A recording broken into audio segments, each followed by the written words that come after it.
tumawad pa, 250 pair. 250 pair. Oh, hapon yun ha. Yun, no?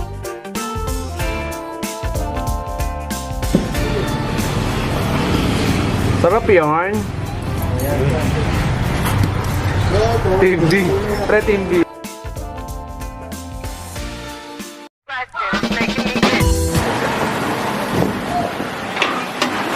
Oh, tara kasi, pasok tayo.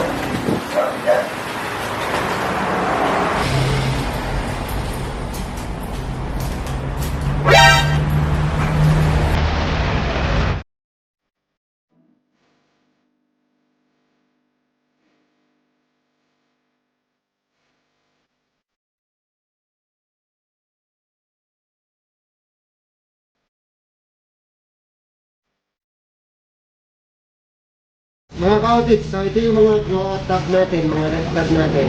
So bawat isa niyan ay may lamang mga 300 hanggang 400 fry.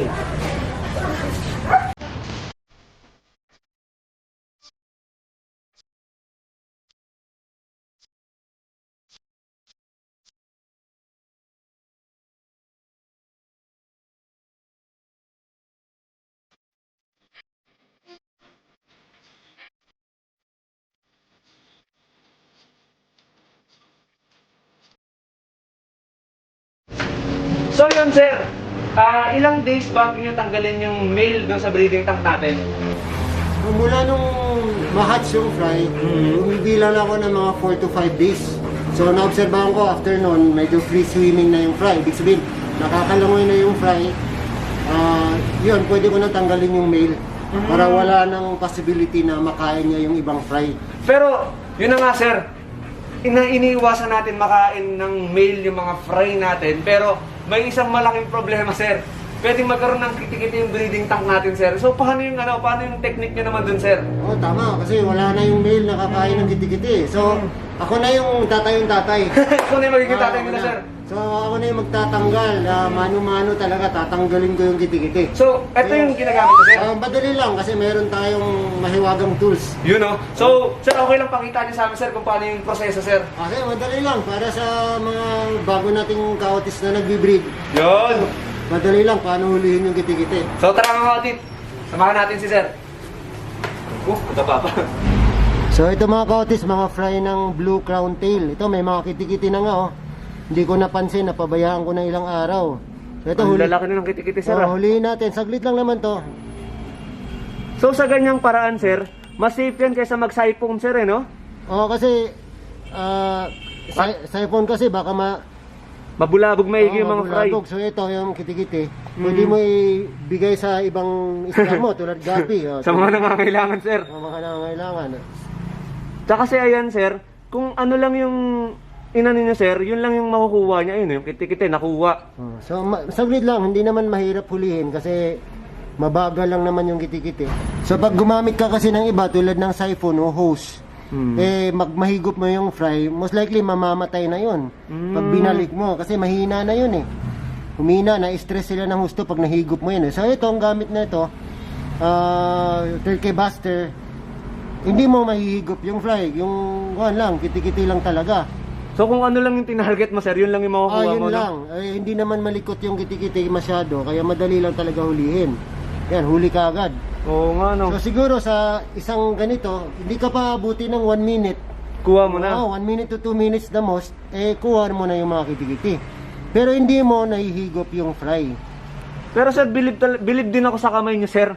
Sobrang dami niyan, sir, parang... Oo nga, no? Parang ano to, sir, parang daan na to, Siguro may mga... Ayun, no? Yan, kitikiti. Nahuli ko yung kitikiti, pero yung fry, hindi ko nahigop. So safe na safe yung mga fry, sir, no? So wala na tayong kitikiti na tira. Ay, meron pa, may sir. isa pa, may isa. Ayun. So saglit lang, napakadali. So ibigay mo sa nangangailangan dito sa baba, yan, nangangailangan, iubos ka agad. Ayun, mga gapis din to, sir, no? Yan. Yung HBB Neon na yan.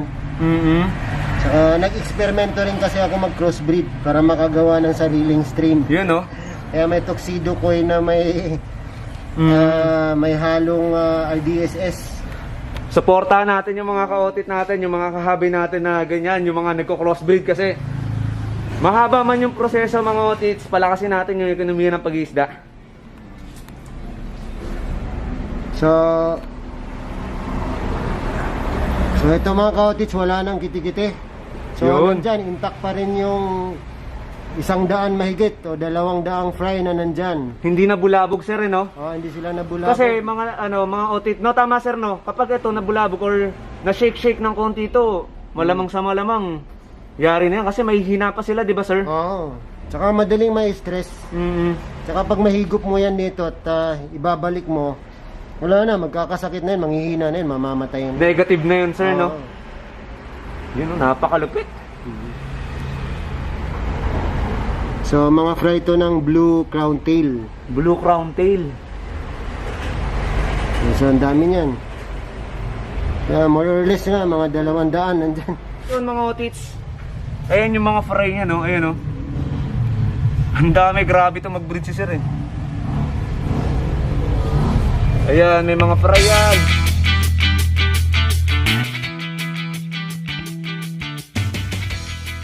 Pag ganitong marumi na rin talaga, though itong mga aquatic plants nakakatulong pagtanggal sa ammonia sa tubig. Grabe yung fry sir, nagtatago lang dun sa ano. Nandyan sa ilalim.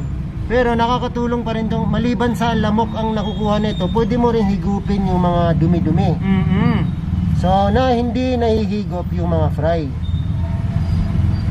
So kung magbi-breed ka ng beta sir, isa to sa sa magandang tools na dapat meron ka sir. Dapat hindi ka magbi-breed kung wala ka nito. Panghuli ng kiti-kiti na hindi mahihigop yung fry at saka pangtanggal ng mga dumi. So ito mga kautis, siguro mga twice a week lang naman ako nagtatanggal ng mga dumi. Hindi naman kailangan matanggal mo lahat. Mabawasan mo lang. Para at least yung ammonia sir, eh, no? Kontrolado. Paano pala to sir? Nagdadagdag kayo ng tubig? Nagdadagdag kayo pa unti-unti? 10%? Or... Mga 10% lang. Kaya binabawasan ko, ginagamit ko tong turkey buster na to. Higop yung mga dumi sa ilalim. Pagkatapos yan, dinadagdagan ko na ng tubig. 10% sir? Parang 10% lang. Kung ano lang yung binawas nyo sir? Ganun lang din kadami? Ganun lang rin. So mga ginagawa ko lang to mga twice a week. Kasi malaki rin naman eh, no sir? Tsaka malaki yung space. At saka may mga aquatic plants tayo na nakakatulong pag-control sa ammonia. Mahigit 1 month, idadyan mo na. Basta wag ka lumampas ng 2 months. Kasi baka sira-sira na yung mga fins noon. Baka nag-away-away na sir. Lumampas ka ng 2 months. So 1 month hanggang hindi lalampas ng 2 months.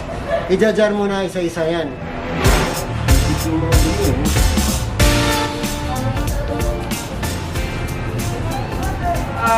Ito yung malaking tanong sir. Malaki kong tanong actually kasi sobrang daming fry sir, halos hindi man nila nakikita ng mga viewers natin sir, pero sobrang talagang daming fry mga otit. Pati doon sa may likod, sobrang daming fry mga nakasa. Sir, ano ginagawa mo sa mga breeder mo sir? Paano kondisyon sir? Sa akin, simple lang. Ang kiti-kiti, kasi may kinukultura akong kiti-kiti. Para dun sa mga breeder ko lang rin yun. Pero kung wala akong kiti-kiti, malaking tulong sa akin yung egg yolk. Egg yolk? Yung dried egg yolk. Kasi maraming protein din yun. Pero pag gumamit ka ng egg yolk, dapat extra careful ka sa pagkakain. Kasi minsan pag egg yolk, dumidikit sa kamay mo yun. Paghulog mo, minsan nadadamihan mo, sigurado patay. Oo. Patay yung breeder mo pag ma-overfeed. So yun yung mga kakabi pa naman natin. Pati ako ano rin ako medyo guilty rin ako Hindi naman sa yung parang eto lang yung dapat nating ipakain, pero pag naglaglag tayo ng medyo malaki-laki, parang kasaya na rin natin sa mga alaga natin sa rin. Parang ayaw mo natanggalin pero sa mga alaga nating isda, medyo mahirap yun. Lalo sila nun pag masobrahan sila. Pwede ka na no sir, pagka medyo pwede magka-SBD, no sir? Yung bladder disease, pag napasobra talaga. Saka sa experience ko, talagang namamatay na dahil sa egg yolk. Kaya pag egg yolk pinapakain mo, talagang I'll make sure na kaunti-kaunti lang. Pero maraming sustansya ang egg yolk sa mga isda. Pero careful ka nga lang. Talagang siksik liglig sa vitamina sir, no? So ito yung egg yolk natin na para mapino siya, hindi ko siya dinurog sa kamay, kundi gumamit ako ng strainer. May strainer sa gata, nagagata tayo, di ba? So gumamit ako ng steel na strainer para madurog ko siya. Tapos, pwede mo ibilad ng 1 hanggang 2 oras. Pero ako kasi tamad ako magbilad kaya ginagawa ko, microwave ko na lang. Kaya 2 minutes, dried na siya, tulad nito. So, tapos, bite size sa mga alaga nating beta. Kasi dumaan to ng strainer, kaya ganito ka pino. Pero hindi sobrang pino. Tama lang, bite size lang talaga. So, pagpapakain mga kautits, dapat kaunti lang. Ilang patak lang, marami. Delikado. So yan, mga 5 maliliit na buti lang yan. Parang optimum lang din pala sir, no? Parang pellets lang na Yan, mga ganito karami. Okay na yan, kaunti lang.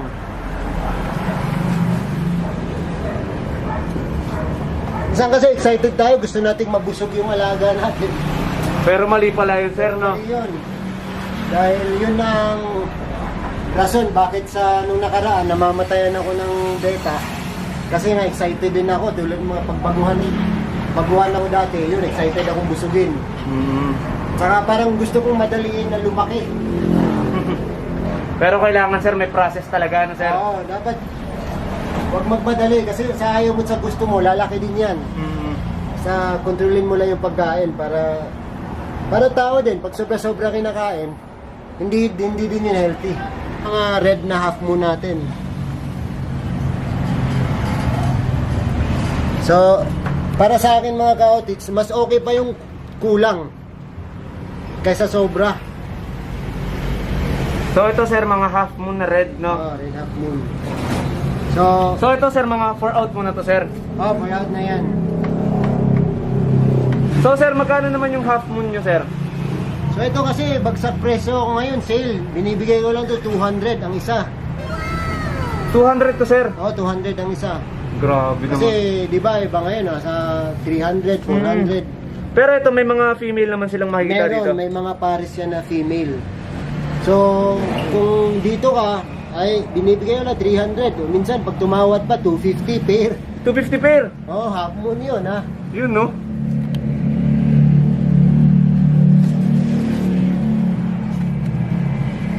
At saka ito mga kautits, pagkatapos mo pakainin, maganda tanggalin mo tong harang. So ito nakaharang yan, di ba? May harang yan.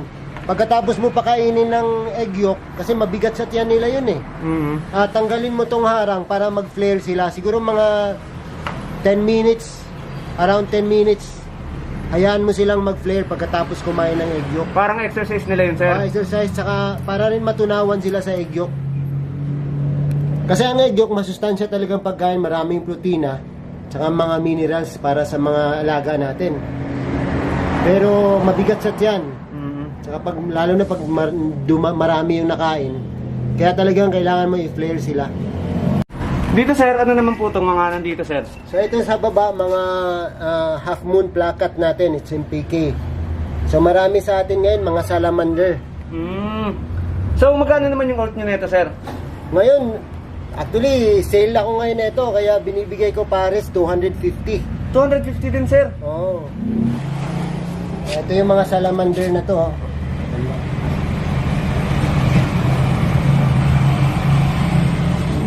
So yan, counting egg yolk lang talaga. So ang iba kasi takot sa egg yolk dahil daw baka matunaw sa tubig, madilute, dudumi yung tubig. Sa experience ko naman, kaunti lang pinapakain ko, kaya lahat naman yun nakukonsume. Pero maganda pala sir, ito sir, yung binibilad talaga sa araw, no? Binibilad. Pinapadry mo talaga para matanggal yung moist. Ayan, no? Tapos pagkatapos nito, no? nilalagay ko lang sa ref para matagal masira. So Kasi mga ilang ano naman to sir? Mga ilang weeks or months ba to sir? Ito, inaabot 1 linggo. Depende sa dami ng alaga mong beta. Pero sa na-try nyo sir, mga yung lifespan niya sir? 1 linggo. Iba na yung amoy? 1 linggo mahigit. Within 1 week, 7 days pwede mo gamitin. Pero after 1 week, basta gagawa ka lang ng pwede makonsume sa 1 linggo. Pero may ref ka, refrigerator, para sigurado hindi masira. Kasi ito nasa ref, pagkatapos ko pakainin, babalik ko ulit sa ref para hindi masira. ito kasi ang rack mong ginawa, back to back. So dito sa likod, meron pa rin tayong mga beta dito. So ito sir, mga pour out nyo rin to sir. For out din yan. Yung mga nandito sir, ano naman po itong mga nandito sir? Yan ay halo-halo eh. May mga double tail tayo dyan, bicolor. Pag double tail sir, ganun din yung price sir or... Ganun din. Hindi naman ako masyadong mahal price dahil ito nga akin ay libangan lang talaga to. Naging sideline na lang kasi nagtrabaho din naman ako. Sobrang mura nga sir eh no? Presyong pamigay na lang. Ito sir, Grizzle. Diesel na female yan, half moon na Dumbo. Ito po. Yan, Ito sir, yung mga ganito sir. ganun din. Ganito 50 rin talaga sir, yung pricing niya, price range. So 250 pair. Grabe, napakamura. Ito, iba na to kasi hindi ko to binibenta yun. Galing pa to sa Thailand. Yung platinum white. Pair yan, ito yung female. At yung ano, nakasalang dun, yung ano, yung may mga fry dun sa likod sir. Yan yung may price siya doon sa likod. So, Ayan. Ito mga breeder din, ito talaga mga panalo. saka ito yung Nemo Koi natin. Breeder din to sir. Leader din yung Nemo Koi na yan. Dito sir sa baba, ito mga pang out na talaga to sir. Pang out to lahat. So, ito yung dalawa, 300 lang, parang 150 lang ang isa. Talagang ano sir eh no? Talagang hobby lang. Happy lang siya. Libangan lang. Grabe.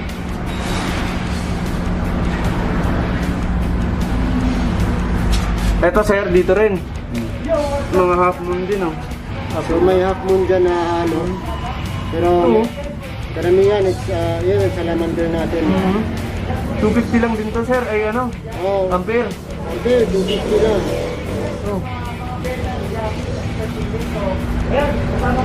Grabing dami. Baka kala nyo ako na naman mag-isa pero kasama ko yan.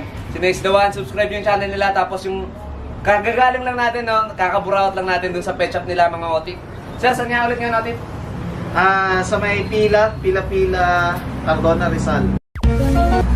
Pet shop mo? Ay, sorry.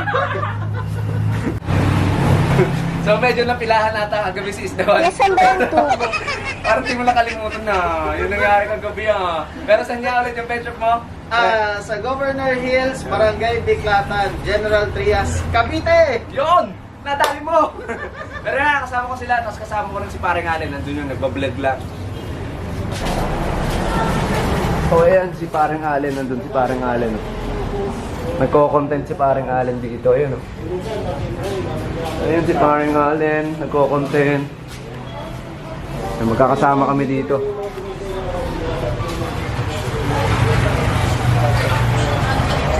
Ayun. It's the one.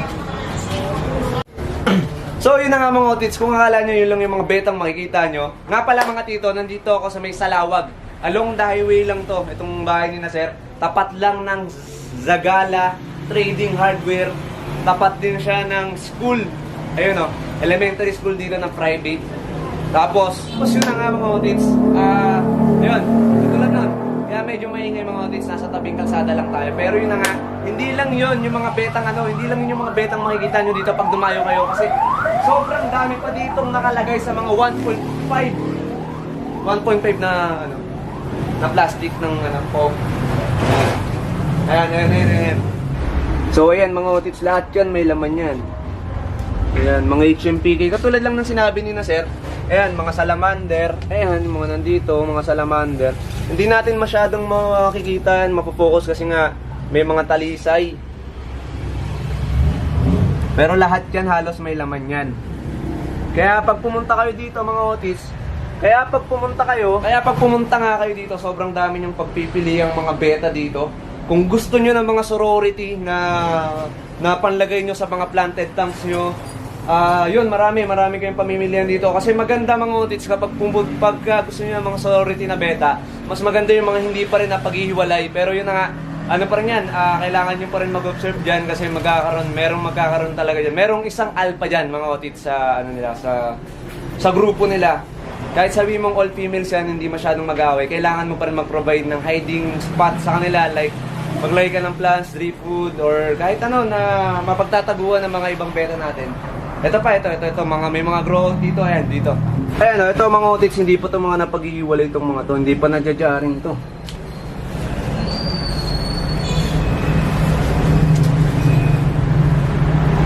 Ayan, oh.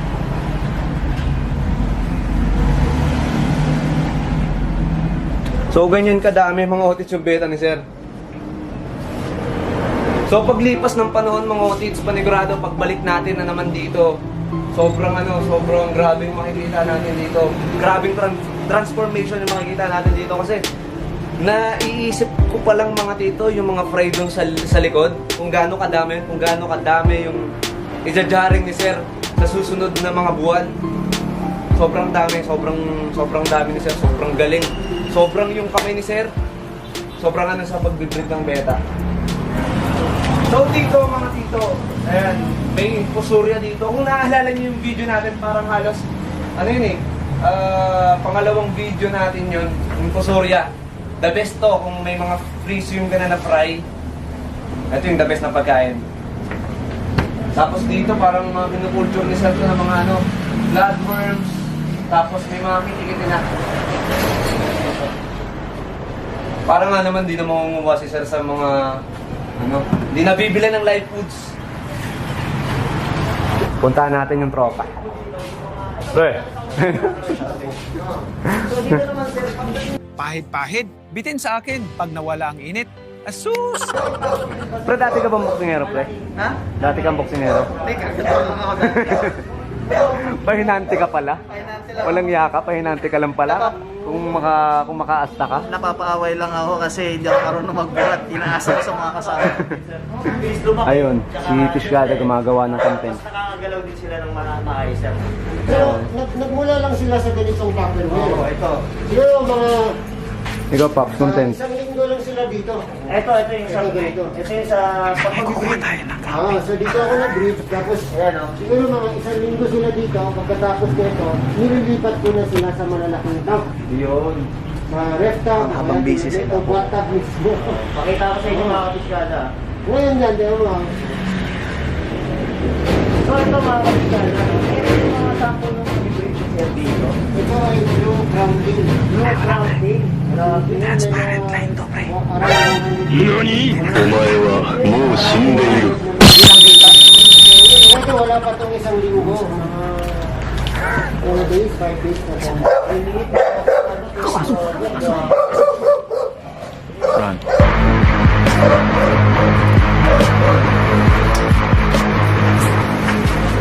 Ano, hiningal ka din, di ba? Hiningal ka rin sa kalokohan mo, ano? Mahirap palang kumita ng pera. Shower, ano eh? Shower. Shower. So ayun mga tips, natapos na yung kalokohan ni Sir Juan. Nag-content na rin si Loco. Fry.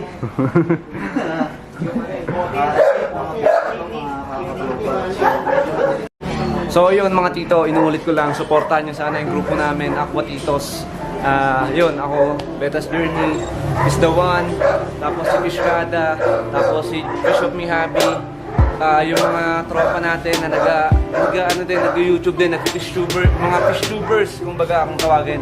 Supportahan natin yan. Plus, kasama na natin yung mga ka-chapter natin sa Laguna, si Pisda TV, si Sir Vils Gapi Channel ba yun? Sa Cardona naman. Yun, supportahan natin yun. Dahil dito mga tito, pinapalakas natin yung ekonomiya ng pag-iisda dito sa Pilipinas. Dahil dyan sa mga pinapanood nyo, katulad namin, pinapanood nyo, mas lalong umaangat yung isda natin dito sa Pilipinas. Ano? Pops, di. Ayun yung sample niya, sir. Transparent rin. Transparent din? Transparent din? Yung kusulat. Ano yan? Transparent rin. Fry chicken. Sagat mo nga. Sarap yarn. Sarap. Sarap yarn. Ano yan? Naghanap tayo ng syempre spices. Kasi di ba sa KFC may secret herbs and spices. Ito nandito. Kailangan ba yun? Oo, kailangan yung herbs. Dito eh. Ba't pinahaliwan ka nila?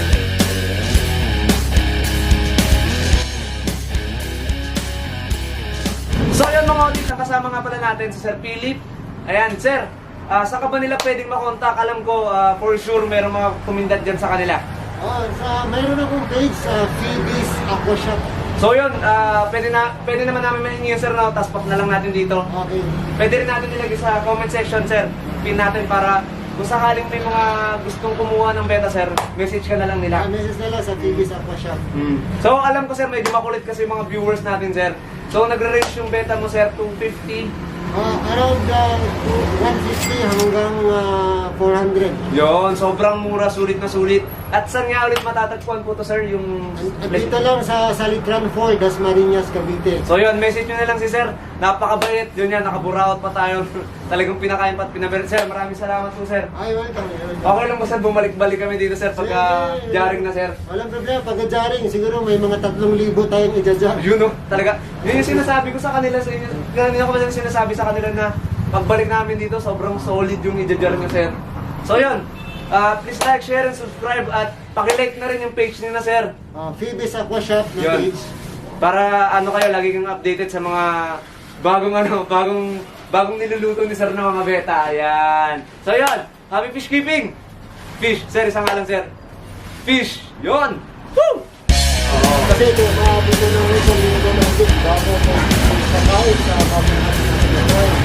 So, ang sigli ko na ito mga kabitahan nito, kabitaga. Diba? Ang tingin ko na ito, Napakasipag ni Paring Allen, nagtatrabaho na naman. tapos, ang mangyayari na naman lang sa area na naaaralan din. Sa araw. Sunod naman dyan, Stuman TV. Huwag naman sobrang araw. So sir, mga ilang ano natin bago ipakita sa mga beta natin? Munyanyo. Malabo pa siya, yung parang cloudy yung white. Ayan, mga puti dito. yung labo niya. Sa bilang ng Huwag mo kalsada. ipakain sa beta, wala pa yung exposure. So, pagkalipas ng 5, after 1 week, Ubul 5 days or 1 week, ang magiging kulay na ay parang gold. Pop, di kasya yan. Di kasya yan. Hindi na siya malabo ng puti. So, yan, meron na yung... Pwede yan, pwede. Pwede yan. Sir, ito naman hanggang kailan tumatagal yung buhay ng Kasi tumatagal sa akin ng siguro mga 2 weeks. 2 weeks? Matagal-tagal na rin. Oo. Pero pwede siyang... Pops, pwede arangan siyang ko. bumaba. Lalagyan Arangan siya ko. ng panibagong... Mayarang na. culture Mayarang na. Hindi ko na nakikita. Yung may balat ng saging. Hindi nakita yan, mayarang na. Balat ng saging. Wala, hindi kita. Parang pagkain Hindi, kasi mayarang. yung bakterya doon, yung labo mo. Hindi nga, hindi kita. Tayo yung mamasahe. Nagtatrabaho na rin literal si Ayun Stewan. mga kakotropa, Sir Philip, muna bago tayo mag-umpisa, i-invite natin yung ano, review tayo mo muna sila sa pet shop. Meron po tayong page na Phoebe's Aqua Shop. Pwede nyo bisitahin nyo at i-like. Nandito rin ako sa Salitran 4, Dasmariñas. Langya, kala ko naman OG to si Stewan. Ano lang pala, bastonero lang pala to. Ito, may display tayo sa likod. May coffee tayo, may nakita tayo.